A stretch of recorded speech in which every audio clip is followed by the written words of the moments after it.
This wicked smart modular tool system is kind of pointless without a docking station.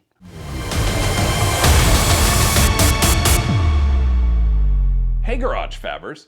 On the last two videos, we saved a buttload of shop space by creating a new system that allows you to remove the bulky stands from all your favorite fabrication tools and store them in a much more consolidated manner. All that's left is a hole. Before we start drilling, we've got a short life or death conversation to have.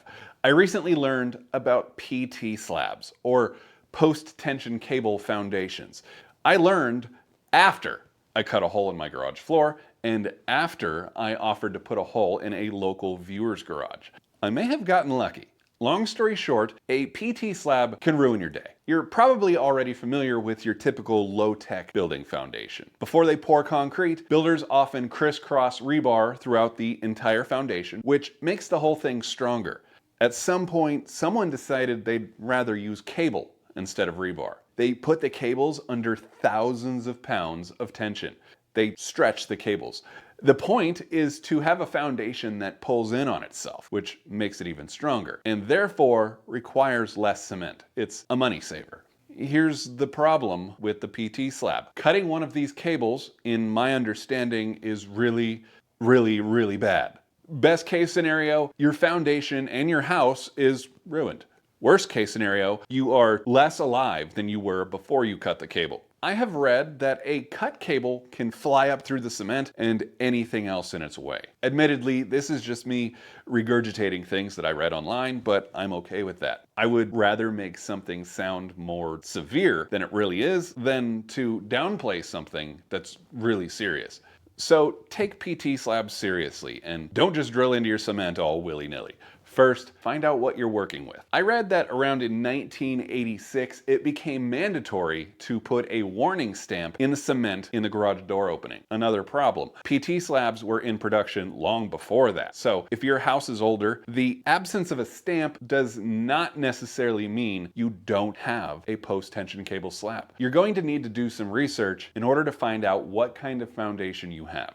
Don't stress though, just because you have a PT slab doesn't mean that you can't do this project. You can find companies that will come out and x-ray your foundation and mark the cables for you. So with that said, I offered to put a hole in someone's garage floor to make this video. That could have been really bad. Luckily, my brother Nate wanted an additional hole in his garage in a new location. That's fantastic because he built his garage and I was there. I already know exactly what kind of foundation he has. Just good old crisscross rebar. Let's get to it. Step one, find the location that you want your post hole.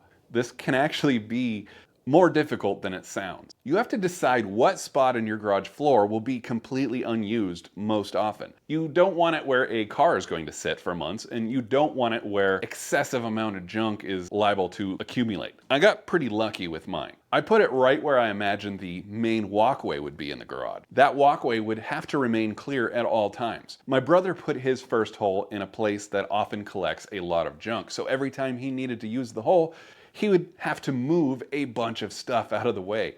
His new location is in the middle of his two-post lift. This area is always clear except for when a car is on the lift. But when that happens, he can just lift the car all the way up and work underneath.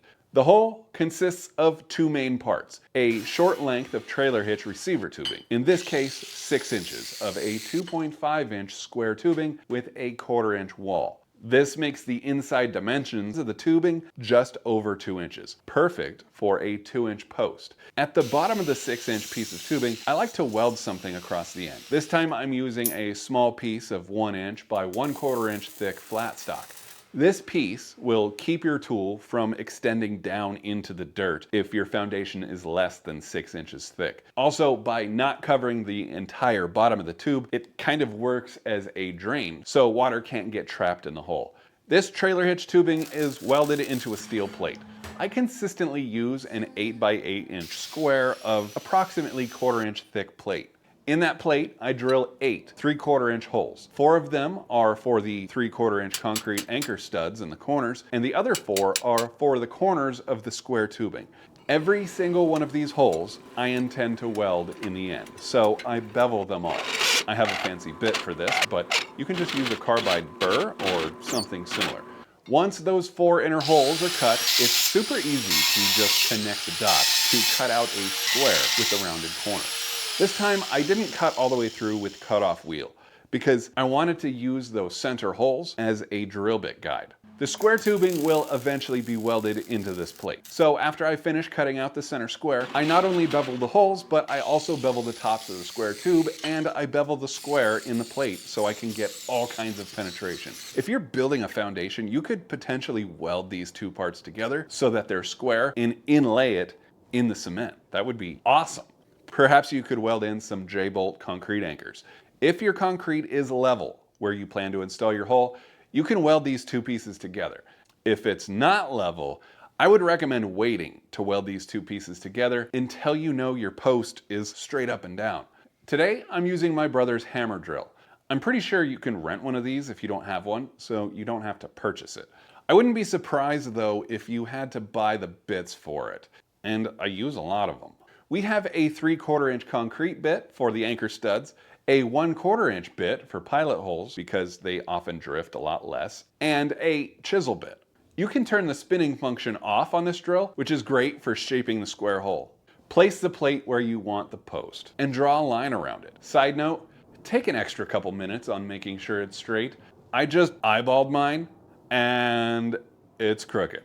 It's not much, but when you have a 10-foot section of tubing in the tubing roller, it's really obvious and it makes my OCD itch. Mark all of the holes and put matching arrows on the plate and the cement. That just makes it easier to orient the square properly in case the square isn't absolutely perfect. Again, I start with the 1/4 inch bit to create pilot holes, and then I open them up with the 3/4 inch bit.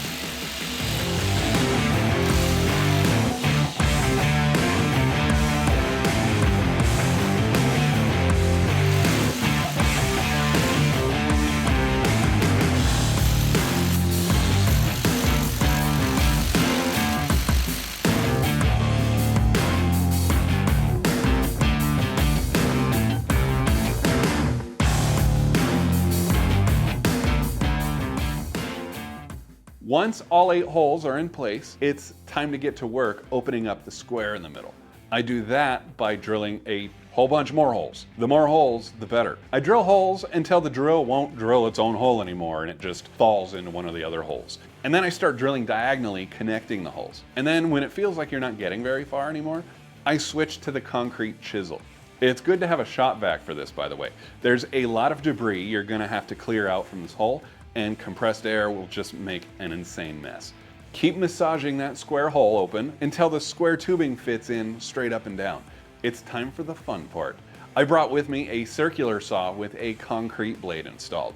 I'm going to set the blade depth to match the thickness of the plate I'm using, in this case 1/4 inch. Start by cutting all the perimeter lines around the outer square, and then move the saw blade inwards towards the center just a tiny little bit and cut again. You're going to make potentially hundreds of cuts, approximately 1/4 inch from each other, crisscrossing through the entire square. This next part is probably a really bad idea that you should absolutely ignore for your safety. Once all the larger chunks are removed, I start to slide the blade sideways, very gently and incredibly slow, smoothing out the rough cuts. Circular saws are certainly not meant to be used sideways. A wider chisel might be a much better option.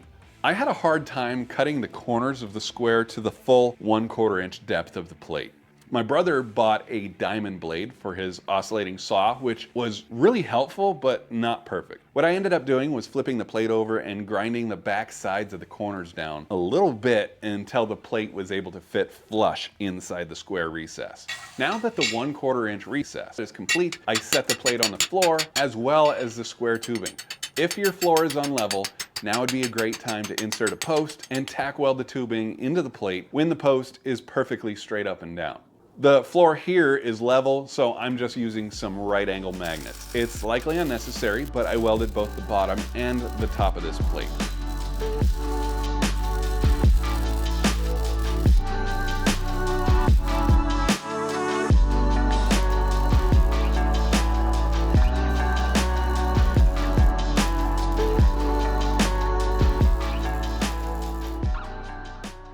Now for the fun part, bolting it to the floor. I squeezed a significant amount of liquid nails around the inside of the hole and under the plate. I don't think it's necessary per se to glue this thing down, but my thought was the liquid nails would dry and create a firm, level surface. Hammer the studs into the holes and tighten them up.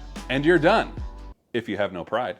This is a crazy tripping hazard right now, so I like to shave off all the studs. You could remove the nuts, cut off the bolts, and plug weld them into the plate. That would probably be fine, but I want the studs to be under tension when I'm welding them to the plate. So I created this fancy spacer thingy that will allow me to tighten the studs and weld the studs to the plate at the same time. I remove the nut, install the spacer, which just has a notch in it, and put a heavy tack in the notch of that spacer. Move the spacer to a different stud, tighten it down, and weld it again. Once all these studs are heavily tacked, you can remove the nut and fully weld all around the studs, completely filling up the bevel we made in the holes earlier. Now cut off all the studs, flush to the plate, and smooth everything out. To finish it off, let's make a cover. The covers Nate made for his holes are a bit different than mine, and I like his a lot better. Mine was a 6-inch length of 2-inch square tubing with a dimple die in a bit of sheet metal welded to the top. My cover reaches all the way to the bottom of the hole, so it can't fall too far down. A problem I had was when my water heater started leaking, my plug rusted into the hole.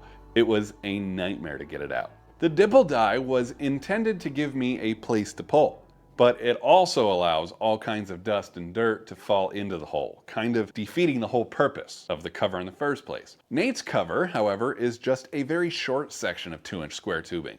This short piece would fall all the way down to the bottom, so he added a small piece of sheet metal to the top that extends beyond the 2 inches. Lastly, he rounded the edges of that top just a little bit, and I believe he beveled the edges of the square hole a little bit so that his plug would rest flat. There's nothing to grab onto on his though, which keeps dust and dirt out better. Instead, he just uses a magnet. Go Nate. For those that have been following the channel for a while, you already know that I started this tool system series with part 2, followed by part 2.5. If you're just joining, you probably have no clue why I just put a hole in my brother's floor. Make sure you look for the other 2 videos. Thank you for watching, my friends, and until the next one, keep moving forward.